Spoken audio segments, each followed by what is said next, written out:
Primary 3, Reading Aloud, Text 1. "Jill, where are you?" shouted Harry impatiently. His little sister was always late.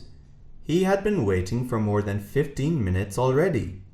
"I'm coming," Jill's voice floated out from the house. After a minute she emerged, looking hot and flustered. "I'm sorry, I could not find my homework," she apologized. Harry nodded and got into the car. Jill moved to follow, but she suddenly stopped and let out a loud wail. "Oh no!" Jill exclaimed. "My uniform has a stain on it!" Harry got out of the car. "Does that mean you need time to change?" he asked in a strangely calm voice. "Do you mind waiting?" Jill answered in her sweetest voice. Primary 3, Text 2. Good morning, Miss Jones and classmates. On behalf of Class 4, I'd like to thank you, Miss Jones, for all that you have done for us while our class teacher, Mrs. Lee, was away on maternity leave. While we are very glad to welcome Mrs. Lee back, we also miss you, Miss Jones. You have made learning so much fun with your games and activities. You have also spent time helping those of us who are weak in maths. We are very grateful for the time and effort you put into not just teaching us, but also motivating us to do better. We want to wish you all the best in your teaching career. Please come back and visit us when you can. We will miss you.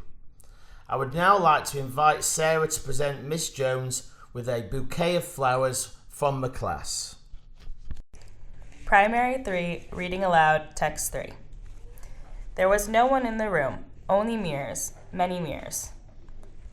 I looked around in confusion. I was certain I saw the old man slip into this room. I had been following him while he strolled through the busy streets. When he rounded a corner, he turned and caught sight of me.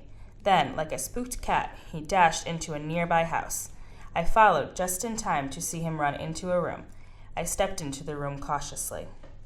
"Hello, is anyone there?" I asked hesitantly. "Who wants to know?"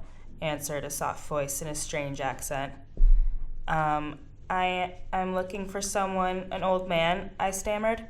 "An old man?" the soft voice continued, before it suddenly shouted, "How on earth would I know that?" Primary 3, Text 4. Class, may I have your attention, please?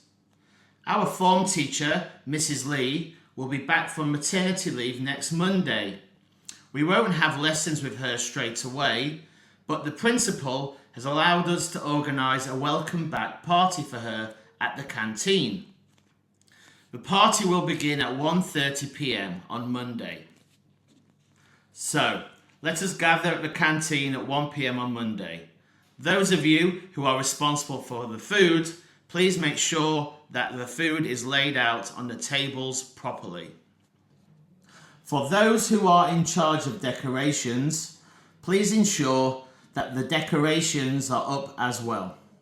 Julian, please make sure that Mrs. Lee's gift is neatly wrapped.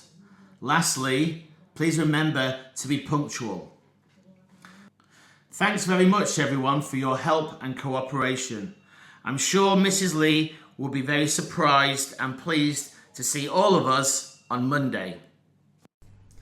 Primary 3, Reading Aloud, Text 5. Kim was afraid of the new girl sitting behind her in class. She was small and weak, but the girl was tall and large. Kim dared not move. She was too frightened to look back. The big girl might do something nasty to her. She had heard many stories about bullies in school. Soon, the teacher decided to give the class some group work to do. To Kim's horror, she was asked to work with the new girl behind her. Kim's teeth started chattering as she turned her head slowly. To her surprise, the big girl gave her a friendly smile. "Hello, Kim. I'm Susie," Susie greeted. "It's nice to meet you." Kim did not know what to say. She did not expect Susie to be so friendly.